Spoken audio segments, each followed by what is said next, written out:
Hello my viewers, welcome back to my channel. എൻ്റെ ഈ സൗണ്ടാണ് എല്ലാവരും കേട്ടിട്ടുള്ളത്. ഞാൻ ആദ്യമായിട്ടാണ് നിങ്ങളുടെ മുന്നിൽ വരുന്നത്. എന്നെ തന്നെ ഒന്ന് പരിചയപ്പെടുത്താം. എൻ്റെ പേര് ബെഞ്ചിഷ സുബീഷ് എന്നാണ്. ഞാൻ താമസിക്കുന്നത് ഈസ്റ്റ് ആഫ്രിക്കയിലെ റുവാണ്ട, നാട്ടിൽ കണ്ണൂർ ജില്ലയിലെ തലശ്ശേരിയിലാണ്. നമ്മൾ മലയാളികൾ ഏറ്റവും കൂടുതൽ കഴിക്കുന്ന ഒരു നോൺ വെജ് ആണല്ലോ ചിക്കൻ. ചിക്കൻ ഇഷ്ടമില്ലാത്ത ആരും ഉണ്ടാവില്ല. ഞാൻ ഇന്നുണ്ടാക്കുന്നത് മലബാറുകാരുടെ ഏറ്റവും പ്രിയപ്പെട്ട ഒരു ചിക്കൻ ഫ്രൈ ആണ്, പയ്യോളി ചിക്കൻ ഫ്രൈ. ടേസ്റ്റി ആയിട്ടുള്ളൊരു ചിക്കൻ ഫ്രൈ ആണ്. അതേപോലെ തന്നെ പെട്ടെന്ന് തന്നെ ഉണ്ടാക്കിയെടുക്കാൻ പറ്റുന്നതാണ്. നമുക്ക് ഈ ചിക്കൻ ഫ്രൈ എങ്ങനെ ഉണ്ടാക്കുക നോക്കിയാലോ. ആദ്യം ചിക്കൻ മാരിനേറ്റ് ചെയ്യാനുള്ള മസാല റെഡിയാക്കണം. അതിനായിട്ട് ഒരു 10 കാശ്മീരി ചില്ലി എടുത്തിട്ടുണ്ട്. അതൊരു പാനിലേക്ക് ആഡ് ചെയ്തിട്ട് ഒരു 1/2 കപ്പ് വെള്ളം ഒഴിച്ച് 10 മിനിറ്റ് നല്ലോണം തിളപ്പിച്ചെടുക്കാം. അതിനുശേഷം നല്ല പേസ്റ്റായിട്ട് അരച്ചെടുക്കണം. ഇത് അരച്ചെടുത്തതിന് ശേഷം ഒരു 3 ടേബിൾ സ്പൂൺ കാശ്മീരി ചില്ലി ഉണ്ട്, അത് ആഡ് ചെയ്ത് കൊടുക്കാം. 2 ടീസ്പൂൺ ഇഞ്ചി ചതച്ചത് ആഡ് ചെയ്ത് കൊടുക്കാം. ഈ ഫ്രൈയിൽ ഇഞ്ചി മാത്രമേ ആഡ് ചെയ്യുള്ളൂ, വെളുത്തുള്ളി ആഡ് ചെയ്യില്ല.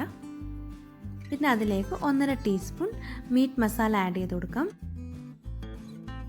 1.5 ടേബിൾ സ്പൂൺ വിനീഗർ, ആവശ്യത്തിന് ഉപ്പ്, പിന്നെ 1 ടേബിൾ സ്പൂൺ വെളിച്ചെണ്ണ.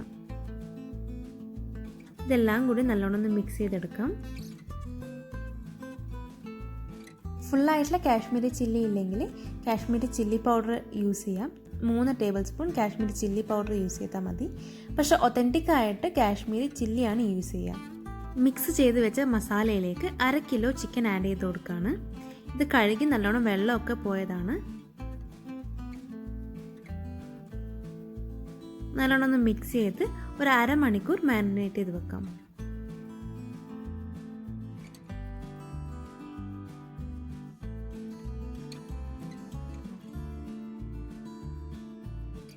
ചിക്കനിൽ ഇപ്പം നല്ലോണം മസാലയൊക്കെ മാരിനേറ്റ് ചെയ്ത് വെച്ചിട്ടുണ്ട്. ഇത് വേറൊരു ബൗളിലേക്ക് മാറ്റാം.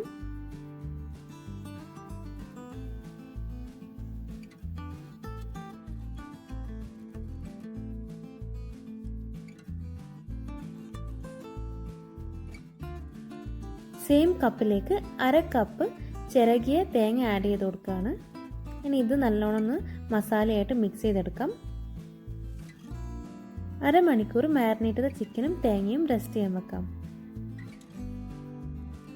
ചിക്കൻ ഫ്രൈ ചെയ്തെടുക്കാം. അതിനായിട്ട് ഒരു പാനിലേക്ക് വെളിച്ചെണ്ണ ഒഴിച്ചു കൊടുത്തിട്ടുണ്ട്. അതിലേക്ക് ചിക്കൻ വെച്ച് ഫ്രൈ ചെയ്തെടുക്കാം.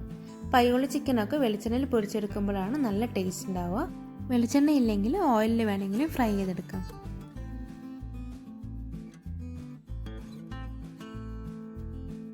ചിക്കൻ ഇടയ്ക്കൊന്ന് മറിച്ചിട്ട് കൊടുത്ത് എല്ലാ ഭാഗവും നല്ലോണം ഫ്രൈ ചെയ്തെടുക്കാം.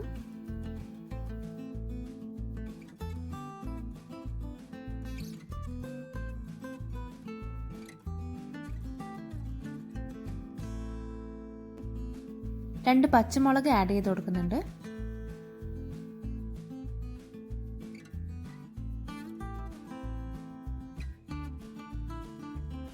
രണ്ട് തണ്ട് കറിവേപ്പിലയും കൂടി ആഡ് ചെയ്ത് കൊടുക്കുകയാണ്.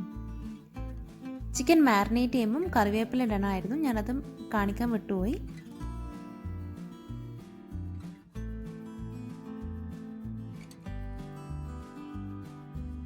ചിക്കൻ ഇപ്പോൾ ഫ്രൈ ആയി വന്നിട്ടുണ്ട്. ഇതൊരു ടിഷ്യൂ പേപ്പറിലേക്ക് മാറ്റാം.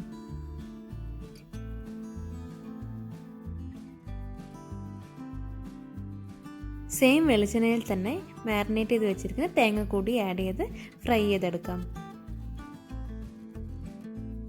ഫ്രൈ ചെയ്തിരിക്കുന്ന ചിക്കൻ്റെ മേലെ ഈ തേങ്ങ കൂടി ആഡ് ചെയ്ത് കൊടുക്കാം.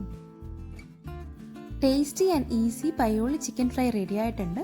ഇതെല്ലാവരും ഒന്ന് ട്രൈ ചെയ്ത് നോക്കണം. ഇഷ്ടപ്പെടുവാണെങ്കിൽ എൻ്റെ ചാനലൊന്ന് ലൈക്ക് ചെയ്യാനും കമൻറ്റ് ചെയ്യാനും സബ്സ്ക്രൈബ് ചെയ്യാനും മറക്കരുത്. അടുത്ത വീഡിയോ കാണാം. അതുവരേക്കും ബൈ.